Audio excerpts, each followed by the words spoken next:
Kabar terbaru soal rencana pensiun PNS dapat 1 miliar rupiah, Jakarta, dilansir dari CNBC Indonesia, kabar pensiunan para pegawai negeri sipil PNS bisa mendapatkan 1 miliar tak kunjung menemukan titik terang.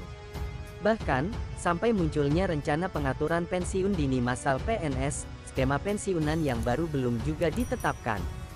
Menteri Pendayagunaan Aparatur Negara dan Reformasi Birokrasi PANRB Abdullah Azwar Anas mengaku belum tahu banyak ihwal realisasi rencana skema pensiun dini terbaru yang memungkinkan para pensiunan PNS bisa mendapatkan 1 miliar pada saat usia tuanya. "Saya malah baru dengar pensiun 1 miliar," kata Azwar saat ditemui di kantornya, Jakarta.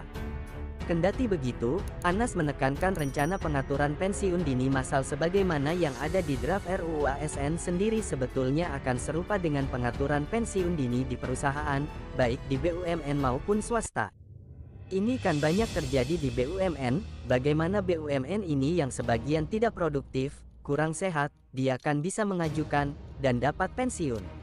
Nah, bagaimana dengan jumlah ASN yang sekarang 4,2 juta ini yang kadang sebagian sudah sakit, tapi tetap hanya terima gaji, tuturnya.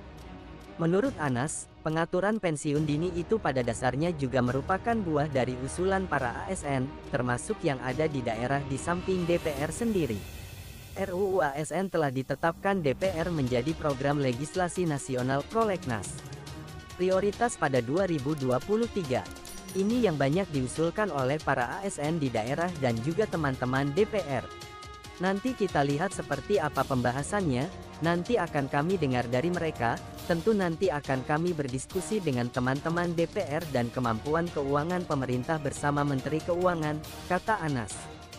Dengan catatan terbaru ini, realisasi perubahan skema dana pensiunan pegawai negeri sipil PNS dari yang selama ini pay as you go menjadi fully funded hingga bisa mendapatkan total dana 1 miliar masih belum juga jelas. Direktur Anggaran Bidang Pembangunan Manusia dan Kebudayaan Direktorat Jenderal Anggaran Kemenkeu, Putut Hari Satyaka sebelumnya juga telah mengatakan hingga kini pihaknya masih gencar melakukan simulasi yang cukup panjang untuk mengubah skema pensiunan para PNS tersebut. Belum ada tahapan ke finalisasi perubahan skema. Belumlah 2023. Masih perlu simulasi yang cukup panjang karena konsekuensinya cukup besar.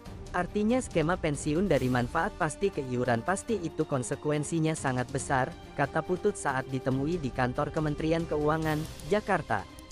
Seperti diketahui, saat ini skema pensiunan PNS adalah pay as you go, di mana perhitungan skema ini adalah dana pensiun dari hasil iuran PNS sebesar 4,75% dari gaji yang dihimpun PT Taspen ditambah dana dari APBN. Dengan skema yang baru ini atau disebut dengan iuran pasti alias fully funded, uang pensiunan yang diterima PNS akan lebih besar, karena iuran yang dikenakan adalah persentase dari take home pay THP, yang jumlahnya lebih besar. Skema fully funded selain diambil dari persentase THP, pembayarannya juga akan dibayarkan patungan antara PNS dan pemerintah sebagai pemberi kerja. Maka dari itu, bukan hal yang mustahil pensiunan PNS bisa mengantongi 1 miliar.